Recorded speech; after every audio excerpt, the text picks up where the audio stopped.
बड़ा सोचो, जल्दी सोचो और आगे की सोचो, क्योंकि विचारों का किसी एक पर अधिकार नहीं है। ऐसा कहना है धीरूभाई अंबानी का, जिन्होंने एक साधारण इंसान होने से दुनिया के सबसे अमीर आदमियों में शामिल होने का काम किया। बहुत कम लोग जानते हैं कि धीरूभाई अंबानी का असली नाम नीरज लाल गोवर्धन दास अंबानी है। धीरूभाई का जन्म 28 दिसंबर 1932 को गुजरात के चोरबाड़ गांव में हुआ था। हाई स्कूल में ही उन्होंने पढ़ाई छोड़ दी थी और उसके बाद पकोड़े बेचने का काम शुरू कर दिया था। दोस्तों, धीरूभाई अंबानी का मानना था कि पैसों से पढ़ाई का कोई संबंध नहीं है, क्योंकि यह जरूरी नहीं कि एक पढ़ा लिखा इंसान ही पैसा कमा सकता है। कुछ सालों तक घूम घूम कर पकोड़े बेचने के बाद सन 1948 में 16 साल की उम्र में वह अपने भाई रमणीक लाल की सहायता से अपने दोस्त के साथ यमन के एडन शहर काम करने चले गए। एडन पहुंचकर उन्होंने सबसे पहले पेट्रोल पंप पर काम किया। फिर कुछ दिनों बाद उसी कंपनी में क्लर्क के पोस्ट पर 300 रुपए प्रतिमाह वेतन पर काम करने लगे।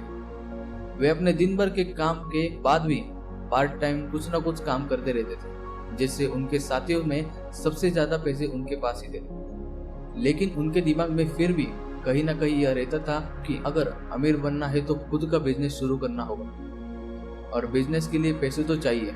कई जगह पर काम करने के बावजूद उन्होंने अपने काम में कभी भी कमी नहीं की और पूरी मेहनत और लगन से अपना दायित्व पूरा किया। इसीलिए काम से खुश होकर उनके मालिक ने उनका प्रमोशन करके उनको मैनेजर के पद पर रख दिया। लेकिन थोड़े दिन उस काम को करने के बाद उन्होंने वह काम छोड़ दिया और अपने वतन हिंदुस्तान चले आए, क्योंकि उनके दिमाग में तो कुछ और ही चल रहा था। 1955 में उन्होंने 15,000 रुपए लगाकर अपने चचेरे भाई चंपकलाल द्विवेदी के साथ मसाले की निर्यात और पॉलिस्टर धागे का बिजनेस स्टार्ट किया। उनकी मेहनत के दम पर अगले कुछ सालों में कंपनी का टर्नओवर 1 करोड़ सालाना हो गया। उस समय पॉलिस्टर से बने कपड़े भारत में नए थे और यह सूती के मुकाबले लोगों में ज्यादा पसंद आने लगा, क्योंकि यह सस्ता था और टिकाऊ था, और इसमें चमक होने के कारण पुराने होने के बाद भी यह नए जैसा दिखाई देता था। और लोगों द्वारा पसंद किए जाने की वजह से जल्द से जल्द उनका मुनाफा कई गुना बढ़ गया।